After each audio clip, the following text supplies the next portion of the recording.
Hey folks, so this time we're talking experimental research. And we've differentiated experimental research from non-experimental research and talked a little bit about non-experimental research types, including observational research, correlational studies, surveys that typically involve those kinds of correlational comparisons using self-reports, um, naturalistic observation, archival research, all sorts of good stuff. This time we talk about experiments, which is a whole different sort of category of research. One of the things we learned about non-experimental research is that it's very useful. You can get out in the real world and observe things. You can find correlations between things. You can do big data research, big old surveys with correlations between factors. But we also learned that correlation does not prove causation, which is an issue for internal validity. Doesn't mean the studies are completely invalid. It just means that there's a limitation to the internal validity of a lot of non-experimental research. And if you remember, internal validity is the idea that the study supports a causal conclusion, a conclusion that some variable affects some other variable, truly causes the other variable, whether by itself or in combination with other things. Experiments are designed, the whole purpose of the experimental design is to prove causation. So we're going to try to get past the correlation causation problem and actually try to prove causation, where changes in the IV are directly responsible to changes in the DV. Now, there's the caveat here is that you have to do the experiments well. It's not easy to get there to full internal validity. It's a kind of a spectrum. Let's talk about first what it means to actually prove causation. Well, first you need correlation. So if two things aren't correlated, then they can't be causing each other, right? So if birth order is not related to personality, then birth order can't cause personality differences. If vaccines are not correlated with autism, then vaccines can't cause it.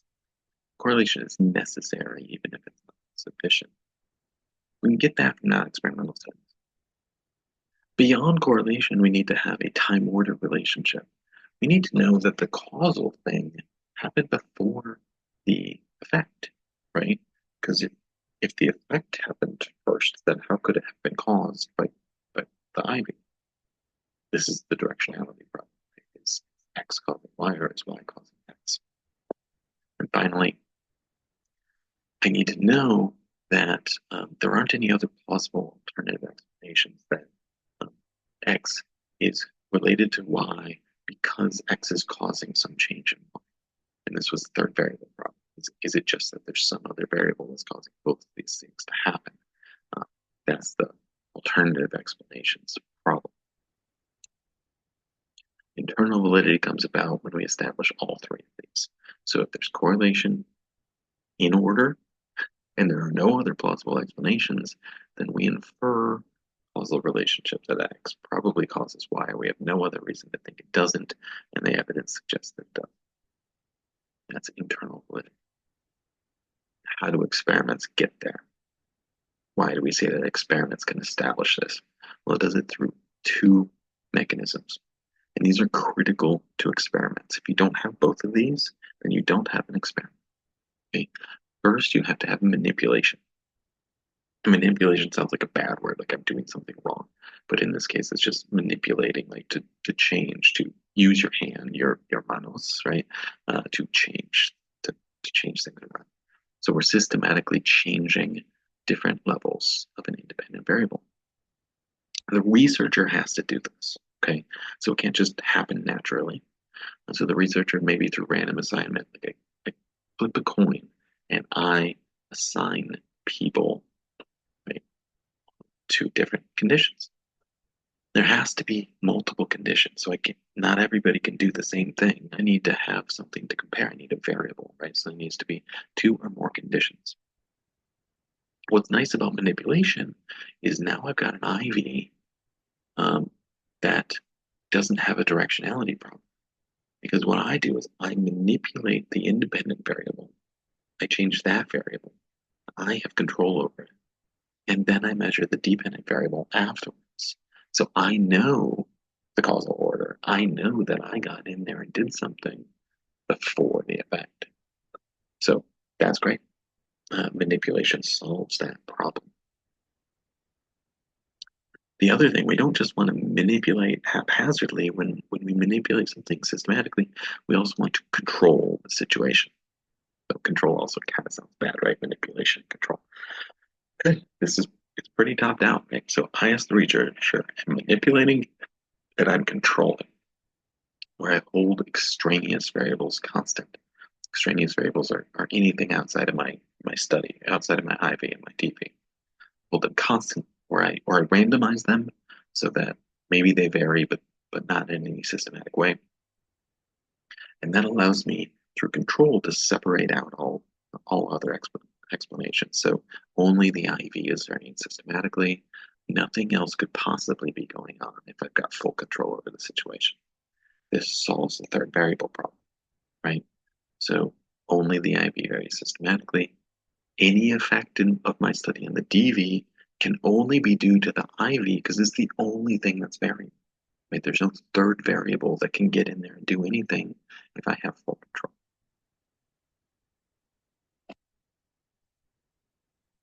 So that is your basic on experiments. It's the fundamental philosophy for why we do experiments. In the next slides, we'll get into more details, but the first few slides there are the most important thing when you think about the difference between experiments, non-experiments, and why experiments are so useful. Let's get into some of the nitty-gritty on what these different components mean. So let's talk about manipulation. To be a true experiment, as I said, the researcher has to manipulate the variable yourself. So if you're comparing naturally existing groups, this is not an experiment. That would be a correlational study. Okay, so if I compare people who have pets versus who don't have pets, and I see who's happier, that could be an interesting correlational study, but it's not an experiment because I didn't determine whether you have pets or not. Okay? If I compare people who highlight to study and people who don't highlight to study, and I see who learns better, people who naturally use a highlighter and don't use a highlighter, that's a correlational study. I might be able to find a correlation there, but it's not an experiment because I didn't decide whether you were highlighting or not. And one of the issues with both of these studies is that there are possible directionality issues, right? Are the pets causing the happiness, or are happy people just more likely to share their lives with the pet? Right? Um, is the highlighter affecting learning, or is there like a certain kind of person who learns well who also uses a highlighter? Right? So that's sort of a third variable problem. So what I would want to do to run an experiment, if I really wanted to know a causal relationship, are the pets actually causing happiness, I would need to manipulate your pets. I need to manipulate whether you get a pet or not. One critical thing about manipulation is that it creates conditions. There's a technical term that you should be aware of, and it oftentimes gets mixed up. So creating a variable, I want to study a variable like pet ownership or highlighting, right? To do so in an experiment, I create conditions within that experiment. So, for example, if I'm looking at SSRIs, which is a common treatment for depression and anxiety, I compare that to a placebo condition. Right? I'm manipulating whether you get the drug or not. That's two conditions of one variable. The variable is my treatment. And I've got two conditions. You either get the SSRI or you get the placebo. Right? Each condition is not a separate variable. So in this study of placebo versus SSRIs, there is one variable, two conditions. Placebo by itself can't be a variable because that doesn't vary by itself. It only varies in contrast to the SSRI. And variables can have multiple conditions, right? So I could have a placebo condition, and I could compare that to talk therapy. I could compare that to SSRIs, right? Now I've got one variable of your treatment, what treatment you're getting, placebo, talk therapy, SSRI. three conditions within that one variable. Okay? So this is not 30 variables, because placebo, again, by itself is not a variable by itself. And the drug is not a variable by itself. If everybody gets the SSRI by itself, that's not a variable, it just is, right? It's only a variable when I compare a condition. Okay? So that's manipulation, right? I need to do it. I can't let it happen naturally. And when I do so, when I manipulate, I create conditions. So my variable now has conditions because I've manipulated those conditions. Let's talk about control. What we're trying to do with control is to deal with extraneous variables, which is all other possible variables that might be involved, right? I'm trying to isolate the independent variable, control everything else. So if I'm comparing one teaching technique to another teaching technique, ideally I would be varying one thing about the teaching technique and not 100 things, right? So if one teaching technique is done by um, this professor in English classes, and the classes are 2 hours long, and uh, and the technique involves five different activities, and I compare that to another technique done by a different professor in biology, and the class is 50 minutes long, and it's with freshmen instead of juniors, right? Now I've got a bunch of variables going on. I don't have a lot of control over the situation, just comparing these techniques willy-nilly, right? So I want to control everything else as much as possible. So what is critical about the difference in this teaching technique, right? Is one of them the same technique but done online? Okay, then do control everything as much as possible, except the fact that it's online versus in person. Oftentimes, a good way to do this is to include what's known as a control condition. And you've heard about these before, right? So it's a condition of your variable, right? That does not receive the treatment that you're implementing, right?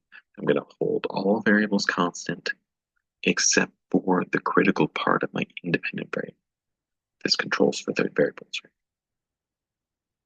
Now, keep in mind, control conditions don't always do nothing. This is a common misconception where the control condition should just do nothing at all, right?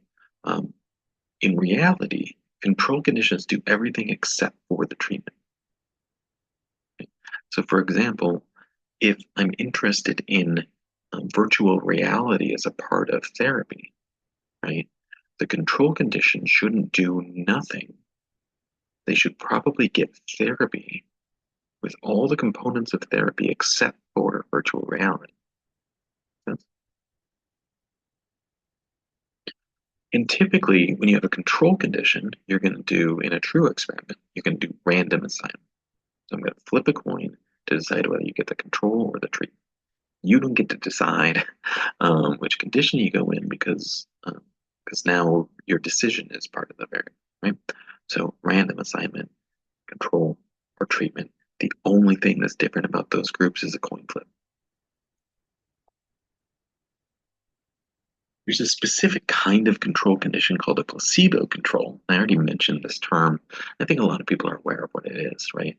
Placebo is a simulated treatment that lacks any active ingredient or element that should make it effective.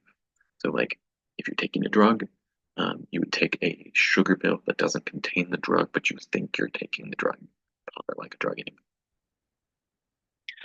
We do this because of the placebo effect. We'll talk more about the placebo effect next time, where the sugar pill actually helps.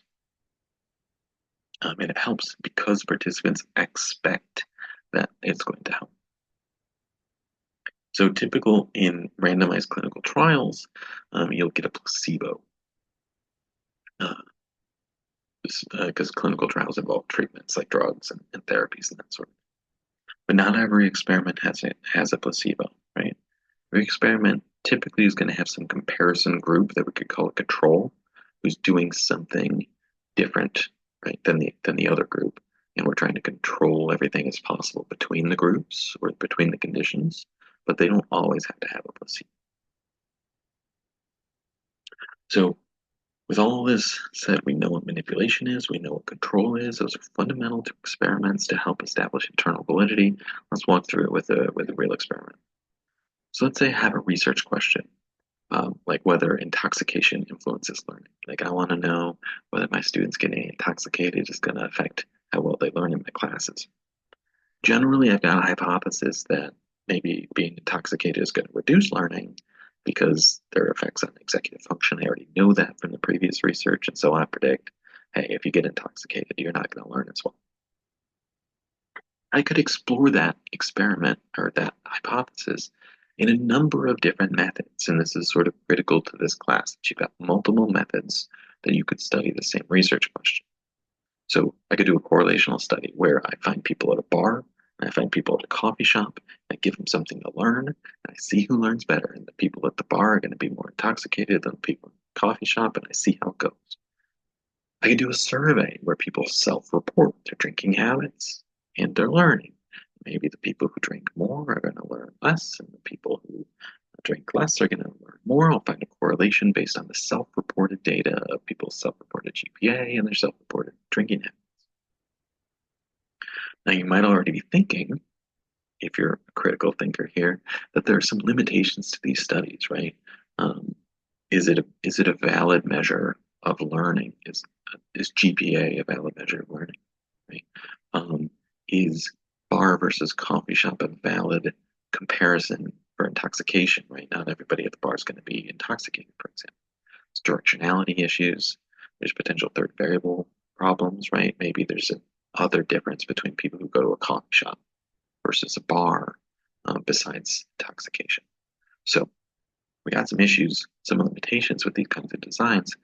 So how can we get more control? Well, I've got my independent variable, which is intoxication, my dependent variable, which is learning. I need to operationally define these. And in an experiment, we do this with random assignment or with randomization of some kind. We'll get complex in there next time. But let's say I randomly decide that some people are going to get the treatment, which is beer, and some people are going to be in my control condition, non-alcoholic beer, right? It's a placebo. It's fake beer. And I also need to operationally define my dependent variable, which is learning. So how do I measure learning? Well, have people study something and take a test, right? The dependent variable, I'm not going to manipulate anything. I'm just going to measure it. So everybody takes the test. No manipulation of the test, right? No manipulation of what they're learning. Everybody is going to do the test. That's part of my control, right? Everything besides the alcohol is going to stay the same across conditions. I'm going to sample them from the same place. They're going to come from the same population. I'm going to randomize them the same way, and it'll be a completely fair randomization. The environment is going to be similar. I'm going to put them in the same room. The time for the test is going to be the same, etc., etc. And here's what the study looks like, right? People come into the laboratory. I sample them somehow. They come on in. I randomize them to either get my placebo or my treatment. Right? And then later on, right, they're going to they're going to study and they're going to take the test. You can see here that I solved the time order relationship, right? Because I know that they got intoxicated before they took the test. So it can't be that their test performance makes them drunk because they got drunk before they took the test. It's got to be X, Y. It can't be the other way around. Okay? And this manipulation is done through random assignment. I don't let people choose what they want to drink. I decide. I manipulate. My control condition here is the non-alcoholic beer, and my treatment condition is the beer. Now, keep in mind that when you're doing an experiment, everything that we learned about in terms of validity, internal validity, that sort of thing, still applies. So the test here still has to be reliable and valid. And I'm still going to get a relationship, right? I'm still going to make a comparison here I'm going to measure the test performance for the control condition and the treatment condition, and I'm still going to see if there's a relationship. And maybe the control condition gets 80% right and my treatment condition gets 70% right. And I know that the only thing that varied between those conditions was whether the beer had alcohol in it or not. So any difference here is likely due to intoxication, to alcohol. Okay, so run this experiment, right? Hopefully we've controlled everything that we can. Let's talk a little bit about some of the caveats for experiments where not all experiments work out perfectly. The first factor to consider when you're doing experiments is that extraneous variables can be controlled for. I can try to randomize them out so that, you know, the only difference between my two beer conditions is that they were coin flipped into one of the two kinds of beers, right? But they still exist, right? So in our example, anything that might influence test performance is an extraneous variable, right? So people are different, situations are a little bit different. Maybe it's morning versus night, right? Maybe somebody's already hungover from the day before. Oh, who knows, right? There's all sorts of differences that might affect test performance. Now, all those differences should be randomized in our example, but it still creates what we call noise. You can get over some of this noise with large samples, but what noise does basically is turn a very clear relationship, 80% versus 70%. It makes it a little bit harder to find, and this is where we need statistics, right? Because people are different and situations are different, so not everybody's going to go 80-70, right? Some people are gonna do really well over here, and some people are gonna do just fine over here, like 95% over here, right? So that noise exists. Not everybody's the same, but it's still the case, right, that this condition did better than this condition. Okay, so we keep that in mind that the manipulation caused changes to performance overall. But we're also going to keep in mind that there's still going to be some noise in that. There's still going to be some variability. That's fine. What we don't want to have in an experiment is a confound. And this is a technical term you should be aware of, like a confound or a confounding variable, right? Confounding variables are extraneous variables that differ uh, across your levels or conditions of the IV. These are much more problematic than just the fact that people differ.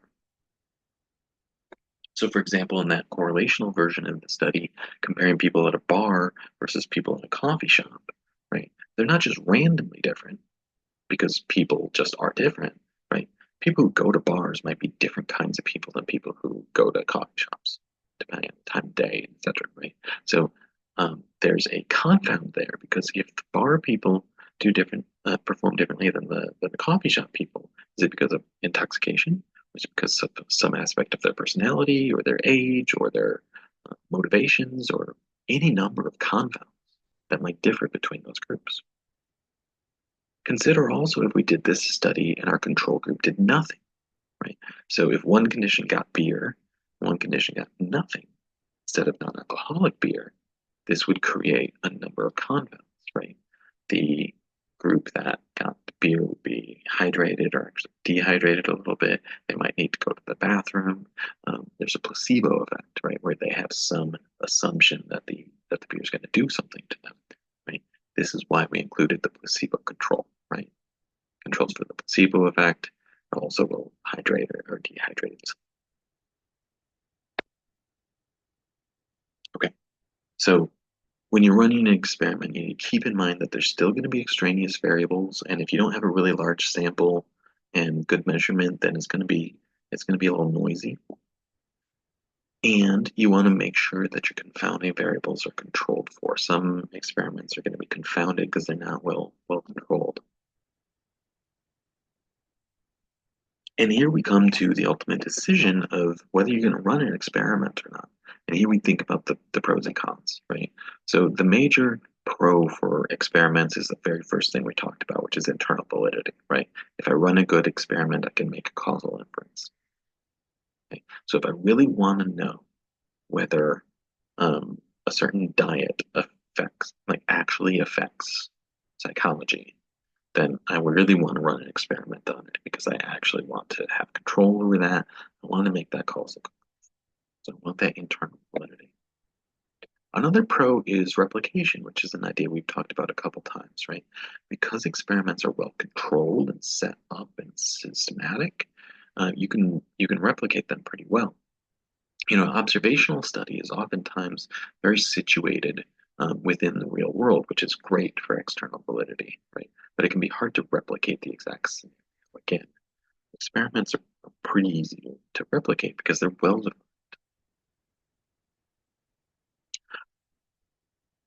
Whereas we've got a pro internal validity, oftentimes experiments have issues with external validity. Right? So if I bring you into a laboratory and give you beer and then give you a test, I've maybe set up a learning situation that's not representative of real world learning. Maybe it's not representative of real world intoxication situations where like you're drinking in a lab, right? So that can be a problem for external validity. Maybe my study about intoxication and learning isn't representative of the real world situation that we're trying to study. So that can be a limitation of doing an experiment if you're bringing in people into labs and that sort of thing. Note that this varies. Some studies are very low in external validity. They're like toy experiments.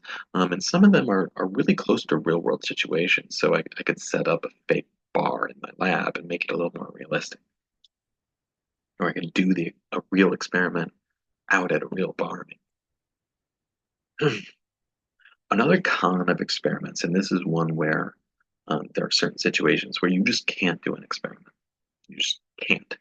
Um, because there are some variables, some independent variables, right, that either cannot or should not be manipulated. Some examples, right? Age cannot be manipulated. I can't randomly assign you to a different age. Other demographic variables like your sex, your race, um, that sort of thing. I can't manipulate that. I literally can't do it. Um, Beliefs, right? We don't necessarily choose our beliefs, and I can't tell you what to believe. I can't randomly assign you to a different religious affiliation, right? I can't randomly change your moral values. So I can't manipulate those things. Um, and some have ethical constraints where I shouldn't manipulate things, right? So certain amounts of harm, certain levels of harm would have ethical problems, right? Certain levels of trauma and pain and brain damage, right? I probably shouldn't inflict that amount of harm on somebody, given that the benefits would almost certainly not outweigh uh, certain levels of harm. And we're also constrained by consent and autonomy. So there's certain things that, yeah, I guess maybe I technically could randomly assign you to marry somebody, right? Maybe I could randomly assign who you get married to. I could randomly assign so that some people are forced to get a divorce. Could randomly assign who gets to have children and who doesn't get to have children, but I probably shouldn't because these are things that we typically allow people to consent to and have autonomy over, right? Ethical problems with those kinds of manipulations. So these kinds of things can only be um, studied in non-experimental studies. So if I want to know the effects of divorce, I can't do an experiment on it. Okay? I can do correlational studies. Okay? I can still study it. I just can't do an experiment. As a note, sometimes people determine that psychological variables like mood or anxiety can't be experimental variables because they're in your mind, right? So how can I manipulate something in your mind? Well, what we do is we manipulate them indirectly, right? So I can play certain kinds of music that changes your mood, and then the mood becomes the independent variable to affect the dependent variable. Okay, so I can't randomly assign you to be happy, but I can randomly assign you to listen to happy music, and I know that reliably that makes people happy, and then I have my independent variable.